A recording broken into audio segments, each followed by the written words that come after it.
Hey there, today we're going to be building a floating shelf for my new coffee bar area. We've just finished a DIY kitchen gut and renovation, so this is one of the finishing touches to make the space feel complete, and I'm super excited to build it and get it done today. There are so many tutorials on the internet for how to build floating shelves, lots of different ways you can approach it. I wanted to go with a really simple route, but I also wanted something that wasn't too thick and wasn't too thin, and I also wanted it to look like it was one big piece of wood. So without further ado, let me show you what I did.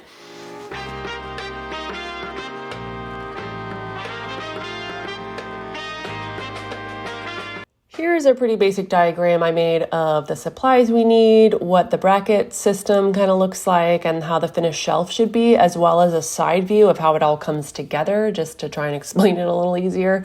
The first thing we're going to do is take that 1x10x8 and rip a 45-degree angle down one lengthwise side of it. And that's where the front piece is going to meet it. So we'll do the same thing on our front board on one side, and then they'll meet together there. Where you cut this depends on how deep you want your board to be. So I wanted mine to be about 9 inches deep. So I'll show you what I did on my table saw. Okay, so I'm changing, I want my shelf depth to be closer to 9. So I'm marking 8 here on my table saw. This is set up to a 45-degree angle. Okay, so that's the angle we're looking for.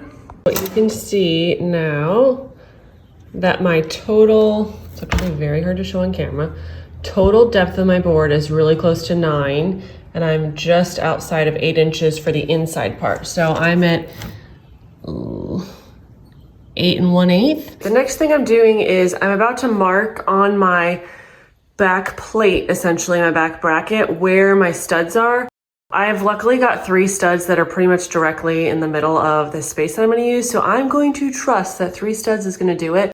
My brackets are going to be screwed into the side of my cabinet, so I'm not too worried about that. I'll have some extra support there. I just put up my back bracket and marked it on the wall, leveling it, accommodating for the piece of wood that's going to go underneath my brackets. We're going to go back outside and do my cragging the little peg arms onto this guy. After I mark where my studs are on here, forgot about that. Just like X marks the spot here, boom.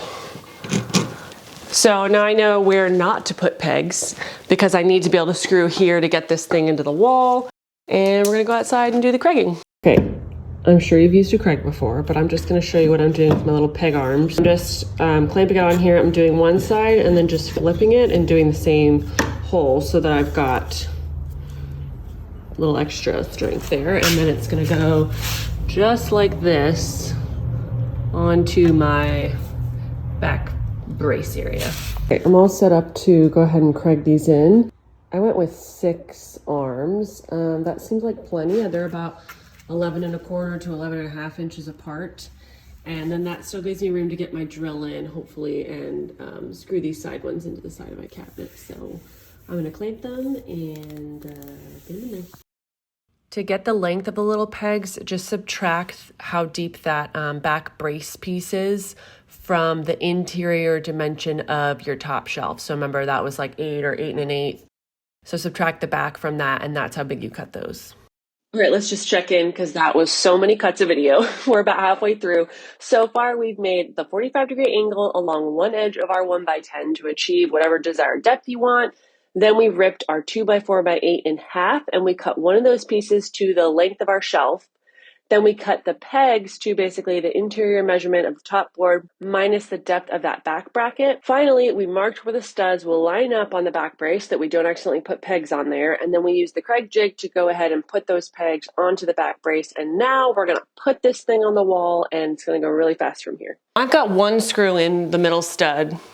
It's staying up here. So I'm gonna go ahead and just work my way out. Then what I'm going to do is level these side arms, and I already actually pre-drilled some holes just so it wasn't so difficult to get through in case, because the angle's kind of weird. And then I'm gonna screw these into my cabinet. We do own this home.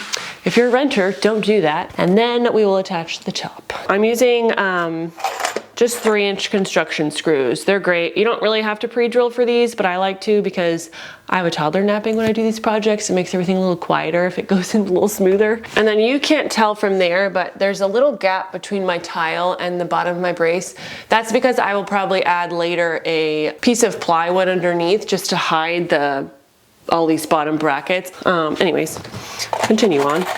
Now, drilling into a stud, I definitely should be using my impact driver, but again, toddler nap time, so loud, not gonna do that. So we're just gonna muscle our way through this with my cool Ryobi brushless compact drill, which I'm loving. I think we're Gucci, guys. I'm gonna pull a scrap piece of that plywood. I want to show you what plywood I'm talking about for underneath my shelf so you can see. So this is just the super cheap, super thin stuff I've got on hand in my garage. And it's like just the right height to be able to do that. Maybe it'll start to make sense now. Oh, sweet. Okay, what we're gonna do now is check level again. Then I'm gonna throw some glue on there. And then I'm gonna start just really attaching it with finishing nails, and then we will measure the top distance to under if I put this board on, look at this, I will measure that distance, and that's what we'll go out and cut with the table saw, our front piece that will cut that depth, so that we'll do another 45-degree angle so it meets with this. And then the only seam we're gonna see is this corner right here, so it'll look like, hopefully, after it's all filled and sanded and everything, like it's just one big chunk of wood. So I'm gonna show you some close-ups of this. You can see if I go like this, the 45-degree angle that I'm talking about. And then, yeah, everything's just gonna sit flush. I'm gonna mark on the wall where these are so that I know where to put my brad nails, and we'll be good. Super pumped. I did not record myself cutting the front piece or the bottom piece, but it's the same as when you cut the top board.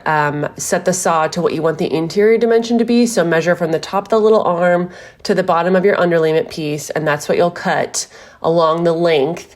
And then for the bottom, it's just a rectangle. So just cut your plywood accordingly. I've got a 5mm piece of plywood, and then just glue and nail. So this is what the piece of plywood looks like underneath. Overall, I'm so happy with how this turned out. It honestly turned out better than I expected, which is great. I did have to put some wood filler along my seam, and then of course where the nail holes are, and then resand. So don't be discouraged if you go to put your front piece on and it's not lining up perfectly. You can see in the video that I struggled a lot with clamping and moving and trying to manipulate it a little bit. I don't think my board was perfect, nor was my table saw cut, because I'm not an expert at using the table saw by myself. So this is what we ended up with. I have not picked a stain yet because I'm very indecisive about it. I cannot decide what I want to do.